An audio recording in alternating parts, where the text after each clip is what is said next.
Hello दोस्तों, नमस्कार। स्वागत है आप सभी का educational study point YouTube channel पे। तो देखिए दोस्तों, railway group D exam 2022 continue आपके एग्ज़ाम चल रहे हैं।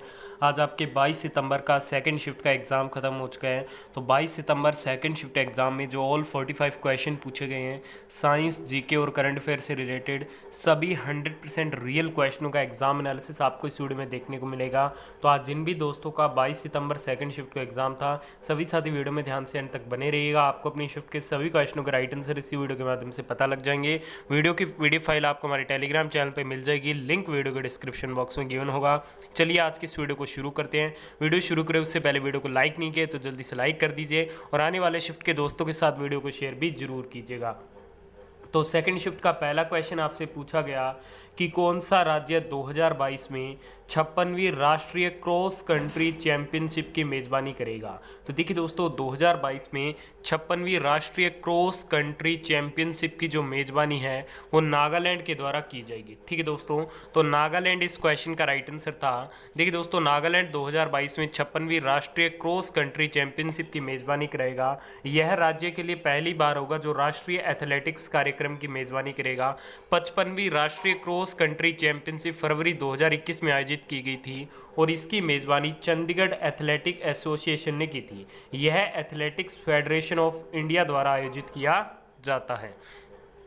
अगला क्वेश्चन है, भारत के किस राज्य ने प्रमुख राज्यों की श्रेणी इंडिया इनोवेशन इंडेक्स 2.0 में पहला स्थान हासिल किया है।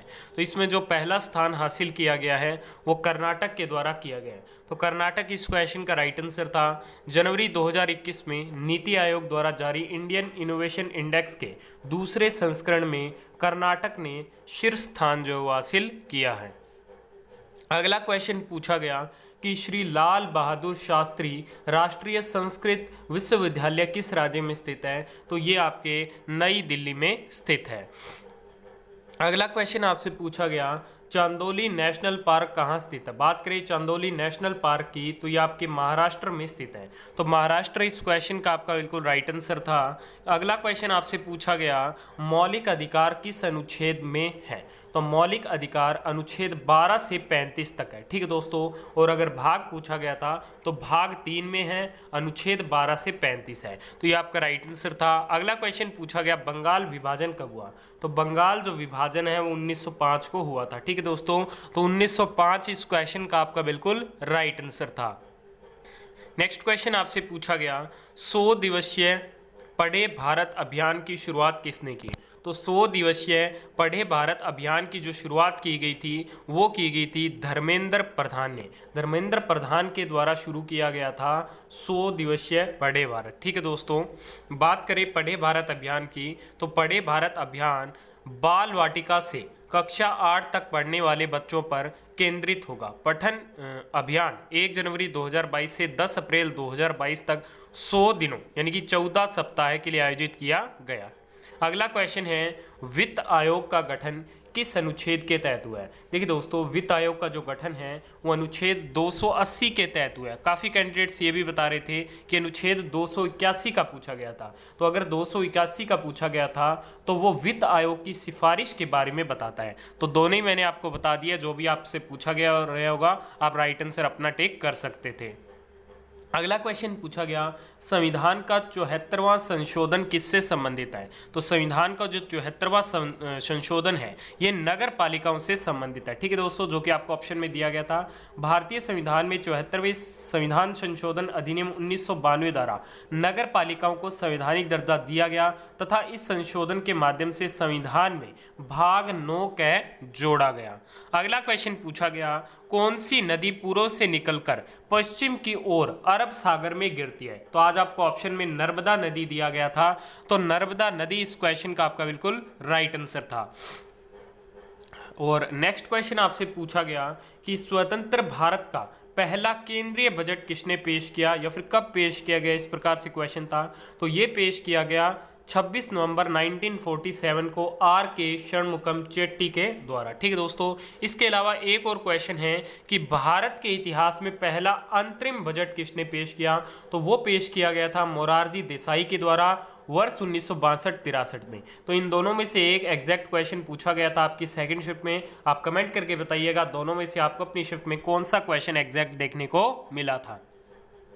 नेक्स्ट क्वेश्चन पूछा गया, ब्लीचिंग पाउडर का रासायनिक सूत्र क्या है? तो CaOCl2 ये क्या है? ब्लीचिंग पाउडर का रासायनिक सूत्र होता है और इसका रासायनिक नाम होता है कैल्शियम हाइपोक्लोराइड। ठीक है दोस्तों, तो ये बात आप जरूर ध्यान में रखिएगा। अगला क्वेश्चन है, उत्तल दर्पण में फोकस दूरी क्या होगी यदि वक्रता त्रिज्या 20 सेंटीमीटर है? तो देखिए फ्रेंड्स, R बराबर क्या होता है? 2f होता है। जो त्रिज्या होती है वो फोकस दूरी का क्या है? 2 गुना होती है। ठीक है, तो इस फॉर्मूले से आप इस क्वेश्चन को बड़ी ही आसानी से हल कर सकते हैं। f बराबर क्या हो जाएगा? R/2 हो जाएगा। नेक्स्ट क्वेश्चन आपके सामने, 2021 का शांति स्वरूप भटनागर पुरस्कार किसे दिया गया? तो ये टोटल 2021 में 11 को दिया गया है और आपके ऑप्शन में दिया गया था कि चेन्नई के प्रोफेसर साकेत सौरभ को गणित विज्ञान के लिए ये पुरस्कार दिया गया है। ठीक है दोस्तों, तो ये आपका राइट आंसर रहेगा। अगला क्वेश्चन पूछा गया, आवर्त सारणी में बाएं से दाएं जाने पर क्या होता है? तो आवर्त सारणी में बाएं से दाएं जाने पर परमाणु द्रव्यमान बढ़ता है, परमाणु संख्या बढ़ जाती है, परमाणु त्रिज्या घटती है, प्रोटॉन संख्या बढ़ती है, वैद्युत ऋणात्मकता बढ़ती जाती है और आयनीकरण ऊर्जा बढ़ती है। ठीक है, तो आपको बताना है आपको एग्जैक्ट ऑप्शन में क्या दिया गया था। ठीक है, अगला क्वेश्चन पूछा गया, आवर्त सारणी के वर्ग में ऊपर से नीचे आने पर धात्विक गुण में क्या प्रभाव पड़ता है? तो ये बढ़ता है। ठीक है दोस्तों, तो ये आपका बिल्कुल राइट आंसर था। अगला क्वेश्चन पूछा गया कि बौद्ध ग्रंथों में संगीति का अर्थ क्या है? तो बौद्ध ग्रंथों में संगीति का अर्थ है साथ साथ गाना। ठीक है दोस्तों, तो साथ साथ गाना इस क्वेश्चन का आपका बिल्कुल राइट आंसर था।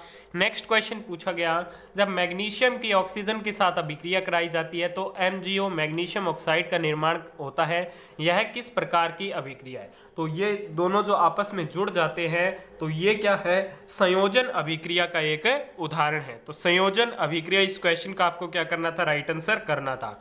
अगला क्वेश्चन पूछा गया कि एल्केन में दूसरी परमाणु के लिए कौन सा तत्व बनेगा? तो एल्केन का सूत्र क्या होता है? CnH2n+2। तो ठीक है, तो N की जगह हम 2 रखेंगे तो C2H6 यानी कि एथेन बनेगा, एथीन बनेगा। ठीक है, तो ये आपका राइट आंसर था। ठीक है दोस्तों, बढ़ते अगले क्वेश्चन की ओर। अगला क्वेश्चन पूछा गया, उत्तल लेंस में वास्तविक प्रतिबिंब हेतु फोकस दूरी क्या होगी यदि वस्तु की दूरी 10 सेंटीमीटर तथा प्रतिबिंब की दूरी 40 सेंटीमीटर है? ठीक है, तो आप इसे लेंस फॉर्मूले से आसानी से हल कर सकते हैं। अगला क्वेश्चन आपसे पूछा गया, नगर निगम किस अनुच्छेद में है? तो बात करें नगर निगम की तो यह आर्टिकल 243 के अंतर्गत आता है। ठीक है दोस्तों, तो अनुच्छेद 243 इस क्वेश्चन का आपका बिल्कुल राइट आंसर था। अगला क्वेश्चन पूछा गया कि वह कौन सा संक्रामक रोग है जिसे हो जाने पर व्यक्ति उस रोग से लड़ नहीं सकता? तो कौन सा है? तो ये है एड्स, जिसकी फुल फॉर्म होती है acquired immuno deficiency syndrome.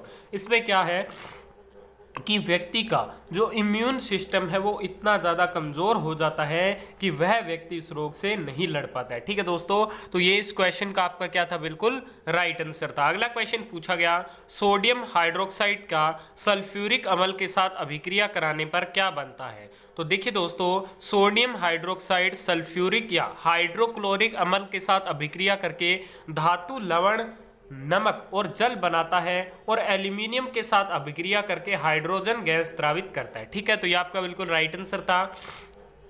Next question पूछा गया कि कौन सी IPL टीम यूनिकॉर्न ब्रांड बन गई है? तो वो बन गई है CSK, चेन्नई सुपर किंग। ठीक है दोस्तों, तो ये आपका राइट आंसर था। 15वें सीजन से पहले एक खास उपलब्धि अपने नाम कर ली है CSK ने। CSK देश का पहला स्पोर्ट्स यूनिकॉर्न बन गया जिसकी मार्केट में हिस्सेदारी 7600 करोड़ रुपए हो गई है। अगला क्वेश्चन है, पादपों में संवहन किसके द्वारा होता है? देखिए दोस्तों, इसके एग्जैक्ट ऑप्शन नहीं मिल पाए हैं। क्या एग्जैक्ट क्वेश्चन पूछा गया था? पादपों में जल एवं पोषक तत्वों का परिवहन विशेष कोशिकाओं से बनी वाहिकाओं से होता है जिन्हें सामूहिक रूप से संवहन ऊतक कहते हैं। तो एग्जैक्ट क्वेश्चन और ऑप्शन नहीं मिल पाए। अगर आपको पता है तो कमेंट कीजिएगा। ठीक है, और जाइलम और फ्लोएम ऐसे ऊतक है जो जल, खनिज, लवण तथा पौधों द्वारा बनाए गए भोजन को पौधे के विभिन्न भागों में पहुंचाते हैं और इन्हें संवहन ऊतक कहते हैं। अगला क्वेश्चन पूछा गया, इनमें से मुद्रा की तरलता सबसे अधिक किस में है? तो M1 में होती है। M1 संकीर्ण मुद्रा है, तरलता सबसे ज्यादा होती है। M2 संकीर्ण मुद्रा है, तरलता M1 से कम। M3 व्यापक मुद्रा है, तरलता M2 से कम। और M4 व्यापक मुद्रा है और तरलता इसकी सबसे कम होती है। अगला क्वेश्चन है, सर्वोच्च न्यायालय के न्यायाधीश को हटाने के लिए भारत के संविधान के किस अनुच्छेद में प्रावधान किए गए हैं? तो इस हेतु अनुच्छेद 124 में प्रावधान किए गए। आर्टिकल 124 आपका राइट आंसर था। अनुच्छेद 124 उच्चतम न्यायालय की स्थापना और संविधान से संबंधित है। भारत का एक सर्वोच्च न्यायालय होगा जिसमें भारत का एक मुख्य न्यायाधीश होगा। जब तक संसद कानून द्वारा बड़ी संख्या निर्धारित नहीं करती, 7 से अधिक न्यायाधीश नहीं होंगे।